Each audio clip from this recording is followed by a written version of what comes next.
Votre émission, la ferme préférée des Français, est-elle encore un programme pour mettre en avant le patrimoine? Stéphane Bern, si est-il surtout une façon de valoriser le monde agricole? Moi qui habite à la campagne, dans le Perche, note de la rédaction. Et qui parle souvent avec des agriculteurs, je me rends compte que les citadins ont perdu leurs racines agricoles. Et ont une vision totalement déformée du monde paysan. Si est ce qui provoque ce qu'on nomme l'agribashing, qui stigmatise les gens de la terre, soupçonnés de tous les maux, d'être des empoisonneurs, des pollueurs. Ce sont tout de même des hommes et des femmes qui sont payés une misère pour nourrir tout un pays, alors chapeau bas. Rapprocher le monde paysan d'une société plus citadine, si est une véritable émission politique. Oui, si est politique si on considère qu'on essaie toujours de donner du sens dans toutes les émissions que l'on fait avec France Télévisions. Le service public doit aussi servir à réconcilier les gens. Tout de même, Stéphane Bern, chantre des sagas dynastiques, qui chausse ses bottes de ferme, cela va en surprendre plus d'un. Mais ça ne devrait pas, car je considère que les paysans aussi ont leur sang bleu. Ce sont les aristocrates de la terre.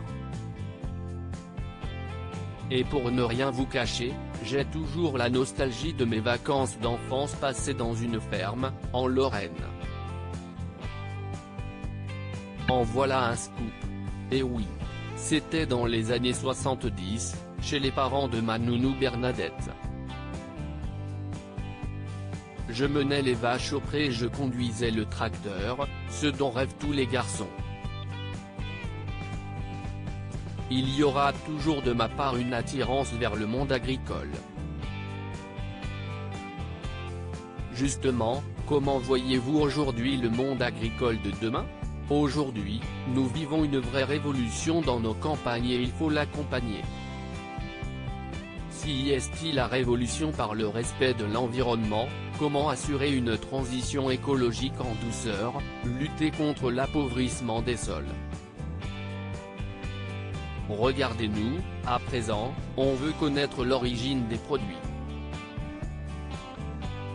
Nous sommes devenus des consommateurs, et d'une certaine manière, les défenseurs d'une nouvelle forme d'agriculture, plus responsable.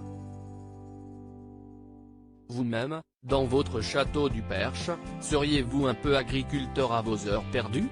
Mais oui, j'ai des poules dont je consomme les œufs ainsi qu'un verger et un potager ouvert au public.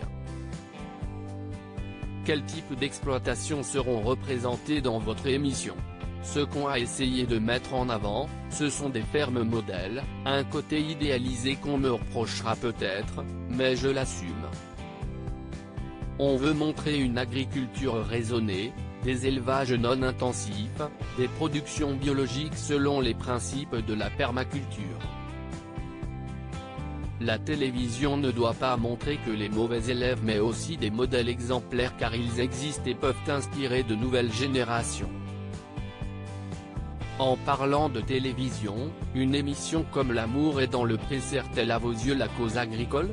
Tout ce qui permet de parler en bien du monde agricole me semble louable. Sans connaître l'émission de M6 sur le bout des doigts, je n'ai pas le sentiment qu'elle ait jamais dégradé ou moqué les paysans qui ont le droit, comme tout le monde, de tomber amoureux.